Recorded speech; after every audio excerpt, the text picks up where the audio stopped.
पेश है unfold podcast का नया एपिसोड एटॉमिक हैबिट्स का दूसरा भाग। समझ गए। अब तीसरा नियम, इसे आसान बनाएं, मेक इट इजी।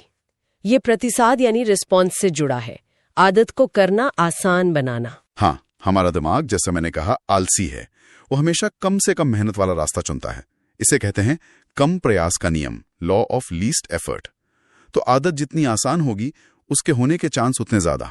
तो इसे आसान कैसे बनाएं? सबसे बेस्ट तरीका है 2 मिनट का नियम, 2 मिनट रूल।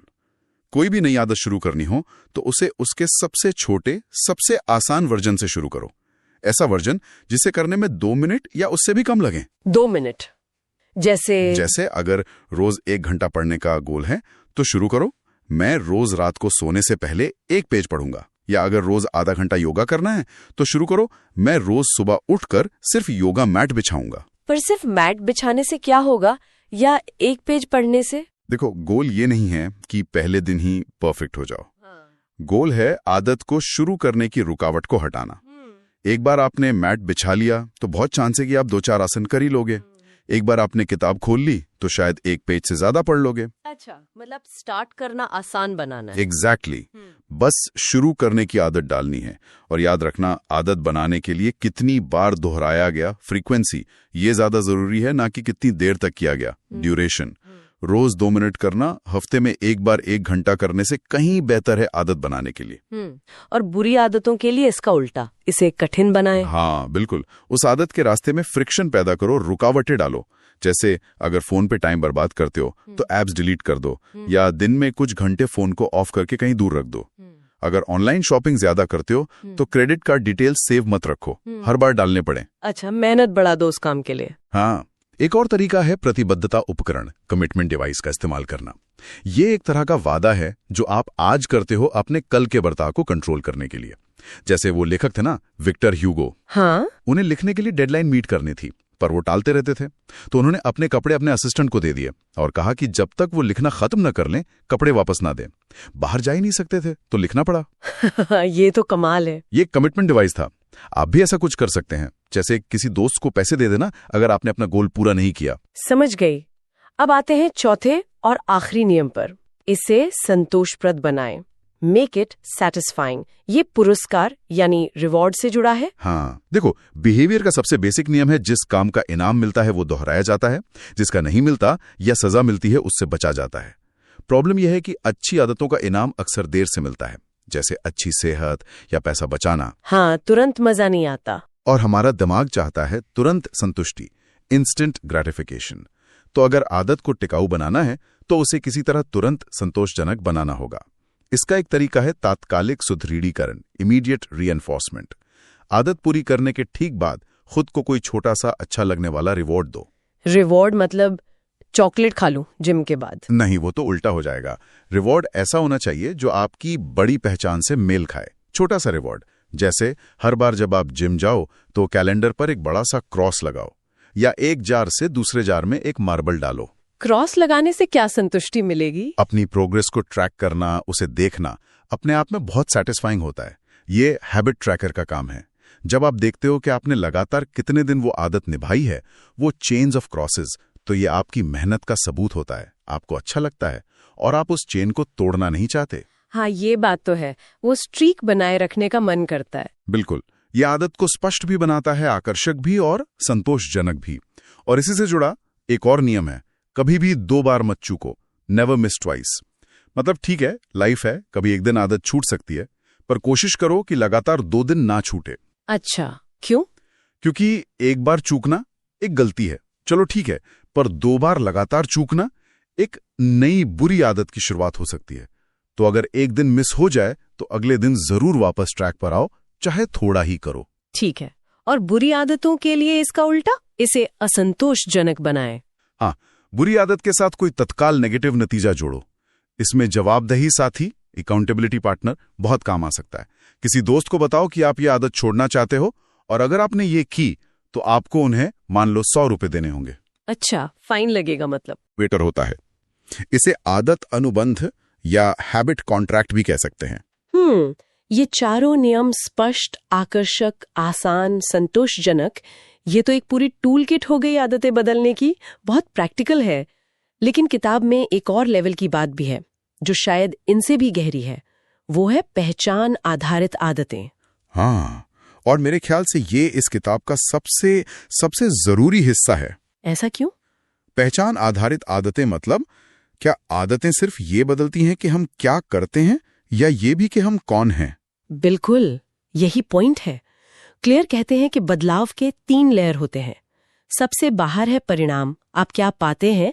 उसके अंदर है प्रक्रिया, आप क्या करते हैं। और सबसे अंदर कोर में है पहचान, आप क्या मानते हैं, आप कौन हैं।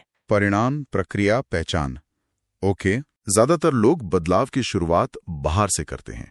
परिणाम से, मुझे 10 किलो वजन कम करना है, या फिर प्रक्रिया से, मुझे कल से डाइट शुरू करनी है। हाँ, आमतौर पर ऐसा ही होता है। पर सबसे गहरा और टिकाऊ बदलाव तब आता है जब आप अंदर से शुरू करते हैं, अपनी पहचान से। जब आप ये बदलते हैं कि आप खुद को क्या मानते हैं। इसका कोई उदाहरण देंगे? पहचान बदलना मतलब? हाँ, वो सिगरेट वाला उदाहरण बहुत अच्छा है। मान लो 2 लोग सिगरेट छोड़ रहे हैं। आप उन्हें सिगरेट ऑफर करते हो। पहला कहता है, नहीं शुक्रिया, मैं छोड़ने की कोशिश कर रहा हूँ। वो अभी भी मन में खुद को एक स्मोकर ही मान रहा है जो छोड़ने की कोशिश कर रहा है। अब दूसरा कहता है, नहीं शुक्रिया, मैं सिगरेट नहीं पीता। अच्छा, देखा फर्क? दूसरे ने अपनी पहचान बदल ली है। वो अब खुद को एक नॉन स्मोकर मानता है। और हमारा व्यवहार ज्यादातर हमारी पहचान के हिसाब से ही होता है। अगर कोई काम हमारी पहचान से मेल नहीं खाता तो वो टिकेगा नहीं। चाहिए सिर्फ मैराथन दौड़ना नहीं, बल्कि एक रनर बनना। एग्जैक्टली, बिल्कुल यही। असली बदलाव तब होता है जब आदतें आपकी पहचान का हिस्सा बन जाती हैं। सवाल ये नहीं कि आप क्या पाना चाहते हैं, सवाल ये है कि आप कौन बनना चाहते हैं। पर ये पहचान बदलें कैसे? ये तो बड़ी बात लगती है। इसका एक सिंपल 2 स्टेप प्रोसेस है। पहला, तय करो कि आप किस तरह का इंसान बनना चाहते हैं। आपकी वैल्यूज क्या हैं, आपके सिद्धांत क्या हैं। दूसरा, छोटी छोटी जीतों से इसे खुद को साबित करो। छोटी जीतों से? हाँ, हर बार जब आप वो काम करते हैं जो उस तरह का इंसान करेगा जैसा आप बनना चाहते हैं। जैसे अगर आप एक स्वस्थ इंसान बनना चाहते हैं और आप सलाद खाते हैं, तो आप अपनी उस नई पहचान के पक्ष में एक वोट डाल रहे हैं।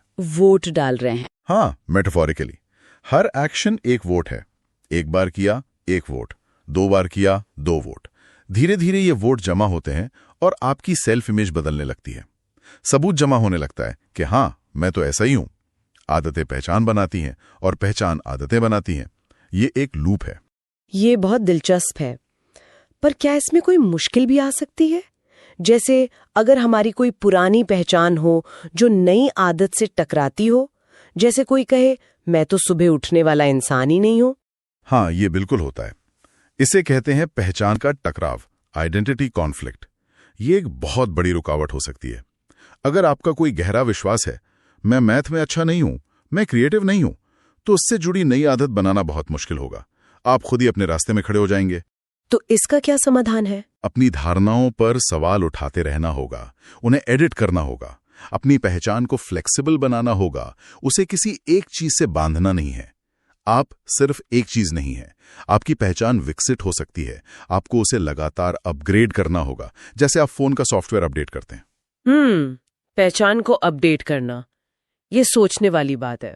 अच्छा, हमने किताब के मेन आइडियाज पर तो काफी बात कर ली, पर हमारे पास वो एकेडमिक रिव्यू भी था। क्या उसमें किताब की कुछ कमियां या सीमाएं भी बताई गई थी? क्योंकि कोई भी चीज परफेक्ट तो नहीं होती। हाँ, ये देखना भी जरूरी है एक बैलेंस्ड व्यू के लिए। रिव्यू में किताब की तारीफ तो थी कि ये बहुत क्लियर है, एक्शन लेने लायक सलाह देती है और मुश्किल साइंटिफिक आइडियाज को आसान बनाती है। हाँ, ये तो है। लेकिन कुछ क्रिटिसिज्म भी थे। एक ये कि किताब काफी हद तक व्यक्तिगत जिम्मेदारी पर बहुत ज्यादा जोर देती है।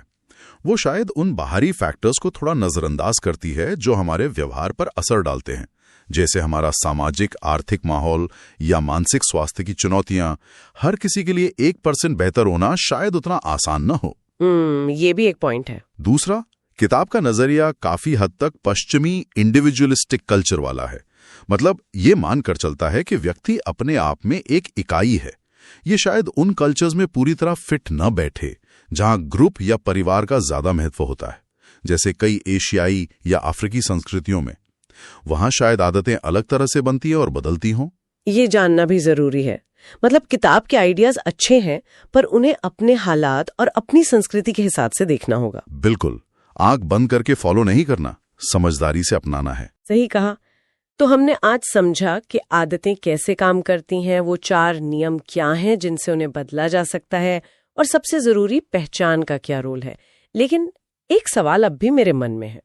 मान लीजिए हमने मेहनत की, आदत बना ली, पहचान भी बदल ली, अब क्या बस रोज वही आदत रोबोट की तरह करते रहें? किताब में गोल्डीलॉक्स रूल की भी बात है, मतलब चुनौती का सही लेवल बनाए रखना और रिफ्लेक्शन और रिव्यू की भी। तो मेरा सवाल ये है कि आदत बन जाने के बाद उसे बोरिंग होने से या बस दिमाग बंद करके करते रहने से कैसे बचाएं? कैसे पक्का करें कि हम सुधार करते रहें, आगे बढ़ते रहें, मास्टर बने, न कि बस एक जगह अटक जाएं? ये शायद एक अगला लेवल है सोचने के लिए कि मोमेंटम कैसे बनाए रखें जब शुरुआती जोश खत्म हो जाए। हाँ, ये बहुत वैलिड पॉइंट है। महारत के लिए लगातार सीखते रहना जरूरी है। बिल्कुल।